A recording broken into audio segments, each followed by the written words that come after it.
untuk melengkapi malam ini saya juga mengundang dokter ahli bedah saraf.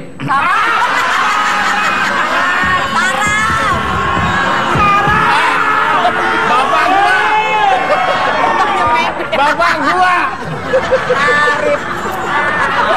Sarep lu bapak lu. Bapak gua. Loh, kemarin Mbak dikatain Mbak. Bapak gua itu. pantesan kemarin di blok kami kejar-kejar orang itu bapak lu. Aduh. Yang sudah Sarip. banyak menyembuhkan pasien dari stroke. Langsung aja kita sambut Dr. Ferry Senjaya.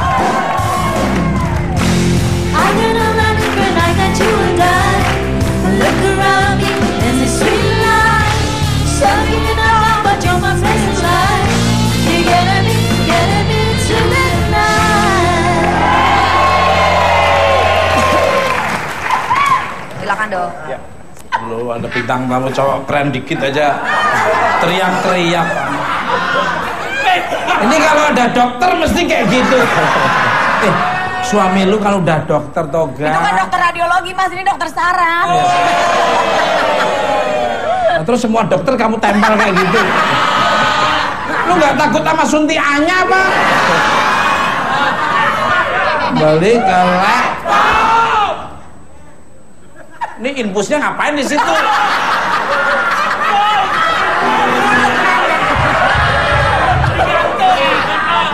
Infus? Nggak jauh dari jarum infus. Tajam. Kalau infus galonnya gede kayak gini. Ini mah bukan. Asianya digini malah balik. Lah kalau jarumnya segede lu. Ini tabung oksigen, Mas. Ya. Nambahin terus. Kembali ke laptop. Selamat malam untuk Dr. Ferry Senjaya. Selamat datang di Bukan Empat Mata. Apa kabarnya? Baik, Mas Toto. Gimana, Dok? Kok kedengeran, Mas, tadi? Itu kalau ada orang yang keren sedikit terus bertitel dokter langsung kegayaan tepung. Mas, dong, Mas. Pep, gue pindah, Pep. Solo kayak Pepi gitu loh.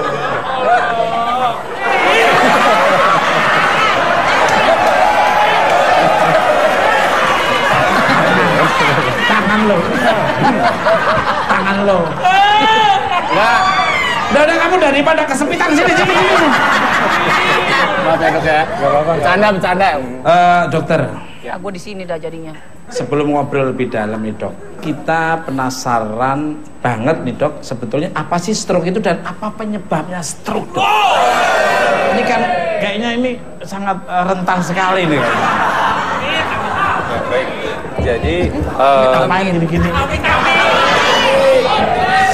penting dengerin.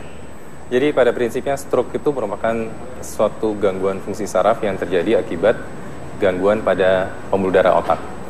Secara umum ada dua macam stroke sebenarnya. Jadi ada yang disebabkan karena pembuluh darahnya pecah atau karena tersumbat. Gitu. Jadi penyebabnya pun ya ada dua hal tersebut. Jadi tersumbat misalnya faktor resikonya misalnya merokok, kemudian kolesterol yang tinggi, kemudian kencing manis, hipertensi lama. Itu beberapa faktor yang berpengaruh, berat badan yang berlebih, kemudian gaya hidup yang kurang aktivitas. Nah, sedangkan pecah satu faktor hipertensi dia juga berpengaruh juga. Tapi di sisi itu juga ada juga penyebab-penyebab lain di mana terjadi misalnya contohnya adalah gangguan pada atau struktur pembuluh darah otak yang abnormal. Kalau dari makanan, buah-buahan itu yang dampak yang mengakibatkan menjadi berapa persen stroke ada nggak dok? Buah-buahan sih saya rasa enggak, justru yang dianjurkan justru malah lebih banyak makan buah-buahan atau sayur-sayuran. Jadi yang ditengarai menjadi salah satu faktor risiko adalah pola makan yang misalnya contohnya banyak mengandung garam, banyak kolesterol, banyak mengandung gula. Nah itu yang mungkin kalau makan duitnya temen gitu termasuk.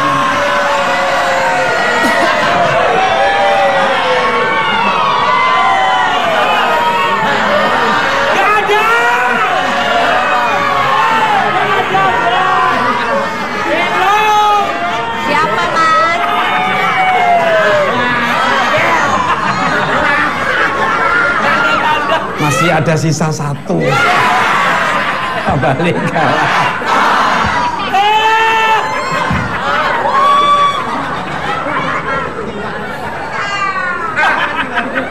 Mau ada yang disampaikan? Mau bertanya mas? Oke, boleh. Dok, Oh jenggot lu ngalingin Pep. Kedengeran. Nah gitu. Dok, kan sekarang Sok romantis. Tangannya kok megang. enggak, ini teman gua mas. Ya temen lu tapi cara megangnya beda banget. Beda ya? Ketahuan dong. Bercanda. Dok, kan sekarang stroke tidak hanya menyerang yang usia lanjut ya dok ya. Maaf nih mas. Yang muda juga. Baru ya. kemarin bisa dibilang teman saya mas, usianya jauh di bawah saya, baru meninggal. Karena stroke ya? Iya. Ini dok, yang sudah terkena stroke apakah bisa sembuh total nggak dok? Sampai sedia kala gitu. Jadi pasca stroke, sebenarnya gini, jadi stroke itu sendiri apakah pasien tadi bisa sembuh total atau tidak sebenarnya tergantung dari di mana stroke itu terjadi. Jadi gejala dari stroke itu sebenarnya sangat bervariasi. Gejalanya? Sangat bervariasi dalam artian tergantung lokasinya, perdarahan atau sumbatannya terjadinya di mana. Di mana? Tergantung dari seberapa luas perdarahan atau sumbatannya. Jadi sangat berbeda-beda. Ada orang yang pasca stroke, misalnya begitu gejala awal mungkin katakanlah lupus paro. Mungkin dalam hitungan hari, minggu dia membaik lagi, bahkan bisa hampir normal lagi. Tapi ada juga yang kemudian jadi lumpuh total. Mungkin bisa juga timbul gangguan kemampuan berbicara dan sebagainya. Pada kondisi tertentu bahkan bisa fatal. Jadi, contohnya misalnya timbul perdarahan yang luas atau bahkan perdarahan yang kecil pun, tapi kalau kena di struktur yang vital, contohnya di batang otak, itu juga seringkali fatal. Jadi sangat bervariasi. Ada yang dia bisa pulih lagi, ada juga yang bisa menimbulkan gejala sisa yang cukup berat. Satu lagi boleh mas? Boleh. Nambah lagi? Enggak, ini serius. Oh, iya. Serius ya buat semuanya ya. Ya biar untuk antisipasi dia juga. Iya. Share and care mas. Sharing. Ini si Monyong dari tadi gimana sih? Dari awal udah dibilang mas, gejala stroke itu muka yang tidak simetris. Apakah terlalu lancip atau gimana kan nggak tahu. Waspada. Ya. Dok. Jadi lupa mau nanya apaan. Aku aja deh dok. Aku aja boleh mas. Kembali kalah. Dia mau nanya. Iya. Kalau orang yang terkena stroke dok, apakah ada penyakit awalnya? Apakah bisa maksudnya tiba-tiba orang terkena stroke ataukah mungkin dari sebelum kena stroke itu memang dia punya riwayat penyakit sebelumnya gitu? Pertanyaannya bagus. Apa? Kalau ada bintang tamu dokter, kecerdasannya nambah. Gimana dok? Jadi bisa. Jadi Lu udah inget nggak jadi ya? monggo dok. Contohnya misalnya pada stroke sumbatan misalnya. Seperti tadi disampaikan bahwa stroke sumbatan ini faktor resikonya salah satunya misalnya hipertensi darah tinggi. atau diabetes mellitus atau diabetes kencing manis ya. Bisa jadi memang sebelumnya dia sudah ada diabetes atau kemudian dia ada hipertensi yang nggak terkontrol atau mungkin gangguan fungsi gangguan jantung juga bisa. Contohnya ada yang disebut sebagai atrial fibrillation atau gangguan pada irama jantungnya yang membutuhkan dia terbentuk irama jantung. Ya, jadi jantungnya berdenyutnya nggak normal gitu ya. Nah, itu bisa menyebabkan timbulnya bekuan di jantung yang kemudian lepas dan menyumbat di otak. Atau mungkin memang bawaan, contohnya pada stroke perdarahan misalnya. Bawaan? Bisa. Ada yang bawaan. Bisa ada yang bawaan. Bawaan itu dalam artian bukan diturunkan ya. Bawaan dalam artian dari sejak dia lahir memang ada kelainan pembuluh darah di otaknya. Secara medis namanya adalah arteriovenous malformation atau istilah awamnya kalau kita sering bicara dengan pasien adalah varises di otak, walaupun sebenarnya dibilang varises juga bukan sebenarnya. Nah ini memang dari sejak lahir pembuluh darah di otaknya itu abnormal dan itu mungkin nggak ada gejala apa-apa sampai suatu saat tiba-tiba dia pecah. Betul. Jadi ini bisa terjadi bahkan pada anak-anak pun bisa. Serem tuh mas. Bisa terjadi pada anak-anak. Mungkin memang lebih jarang dibandingkan dengan stroke yang secara umum kita tahu. Tapi ya. Bisa. Mau kemana mas? Kaget mas. Mau periksa kemana kamu Kembali ke laptop. Masih untuk Dokter Ferin, ada yang menyatakan bahwa hingga saat ini belum ada obat yang benar-benar bisa menyembuhkan stroke nih. Bener gak sih dok? Jangan dijawab. KRN saya seperti apa? Jangan kemana tetap bukan mak.